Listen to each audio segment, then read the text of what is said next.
انت يا راجل انا رايحه عند امي اصل هي وحشتني. روحي. لو النبي عايزني اسيب لك الشقه وتقعد فيها لوحدك، اصل انت مش طايقني يا راجل، اصل انت مش طايقني. لا حول الله يا رب. اقعدي.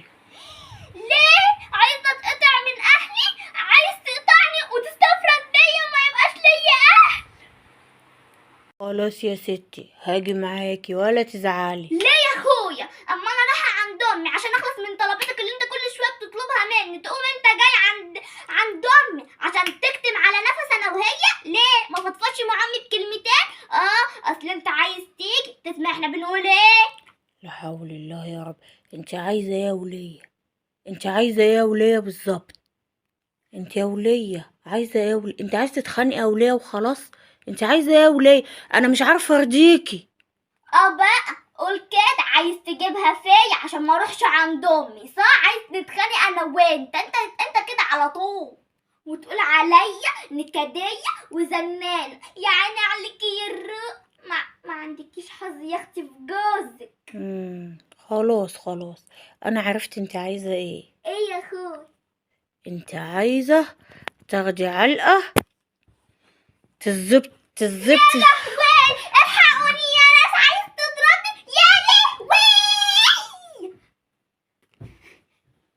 ايه يا وليه؟ امشي يا راجل يا لهوي. يا روقة هتاخدي علقة سخنة. لو وصلتوا لحد هنا يبقى اكيد الفيديو عجبكم. انا بجد حابة اشكر الخمسة ستة اللي بيدعموني على طول وبيشجعوني اللي انا اكمل في القناة. بشكركم جدا، وما تنسوش بقى تحطوا اللايك والشير والسبسكرايب وتفعلوا زر الجرس عشان يوصلكم كل جديد وهتوحشوني. ومع السلامة وباي باي. انا ماشية. امشي. يعني مش هم. مش هممني يا شيخة، ده انا اتخنقت. طب انا هاخد العيال. خديهم. يعني برضو مش هم. مش هممني، مع السلامة. طب والله لا سيبهم لك يكبتوا على نفسك ومش هتعرف مين اللي هياكلهم مين اللي هيشربهم عشان تحوس بيهم. اتكلي على الله. طب انا ماشية. مع السلامة. يعني مش هم. مش هممني، مع السلامة. طب انا ماشية. مع السلامة.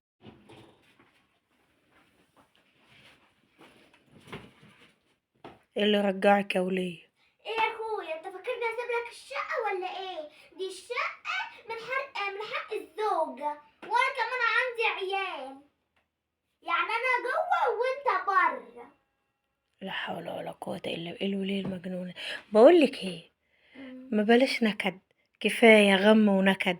ايه رأيك قومي اعملي لنا صينية كنافة من اللي كنت عاملاها لنا امبارح؟ يا حبيبي هي عجبتك؟ كانت احلى صينية كنافة دقتها في حياتي. من عندي قبل العيد 5 دقايق وهتلاقيها جاهزة عندك. العيد أنستينا وجددش الأمل فينا. يلا يا بنتي يا رؤى بقى كده خلصت المحشي علشان اطلع امشي على الشقه كده واروح للكوافير عشان تظبطني كده. ايوه والنهارده العيد. الله يا اختي يا اختي اسم الله، يبقى احلى محشي ده ولا ايه؟ واحلى عيد كمان. يا لهوي اللي بيخبط جاج الوقت لما اروح اشوف ربنا يستر. حماتشي اللي جايبها ليلة العيد دي، يا لهوي يا لهوي. عاملة ايه يا بنتي يا روقة؟ كل سنة وانت طيبة يا حبيبتي. ايه يا بنتي الكركبة دي وانت لسه ما روقتيش ولا ايه؟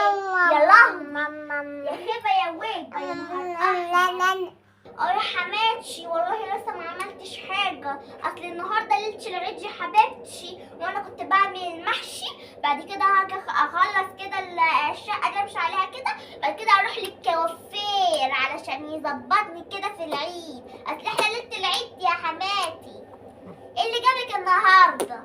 مش عايزاني اجي ولا ايه يا الرؤى؟ ده بيت شمي يا حبيبتي، يعني اجي في اي حته وفي اي حته وفي اي مكان. خدي الكبيرة. خدي الكبيرة يا بنت. تعرف ان ابني هو اللي رن عليا قال لي تعالي ياما يا حبيبة قلبي تعالي قضي معانا اول يوم العيد. وخدي الكبيرة يا بنت خدي الكبيرة. بنتي صفاء وعيالها جايين وهنكبت على نفسك يا بيه وهنكبت على نفسك. وعلى ايه يا حماتش؟ وعلى ايه؟ انا هروح اقضي العيد عند امي. قومي بقى انتي اعملي المحشي، ولو عايزه كمان صفاء لما تيجي تبقى تعمل معاكي المحشي دلوقتي بتحشوا مع بعض بقى، وكل انت وابنك وصفاء ورتبوا الشقه انت وصفاء يا حبيبتي، هيبقى